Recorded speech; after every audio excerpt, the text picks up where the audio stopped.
So বন্ধুরা, আজ সকালবেলাতেই গাড়িটা সারাইতে চলে গেছিলাম। তা গাড়িটা কী কী রোগ হয়েছে, এক্সট্রিমে 20,000 প্লাস জার্নি কমপ্লিট হয়ে গেল আজ। আর গাড়িটার মধ্যে চেনটা নতুন দিতে হবে। চেন সেট খোলার পরে চেন সেটটাও খুলছে এখন গাড়িটা নিয়ে। এই ভাই চেন সেটটা ভালো করে লাগিয়ে দিল। এরপরে হচ্ছে চেন সেট, বুঝতেই পারছো সব কিছু খোলা হয়ে গেছে। চেনটা লাস্ট ফিনিশিং টাচ চলছে। চেনটা 20,000 চলে গেল আমার আগেকার চেনটা ফিনিশিং টাচের কাছাকাছি চলে এসছে। দেখে নিচ্ছে সব কিছুই।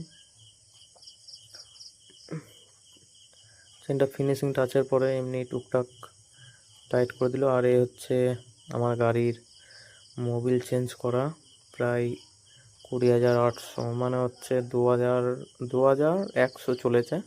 তারপর মোবিলটা আবার চেঞ্জ করা হচ্ছে।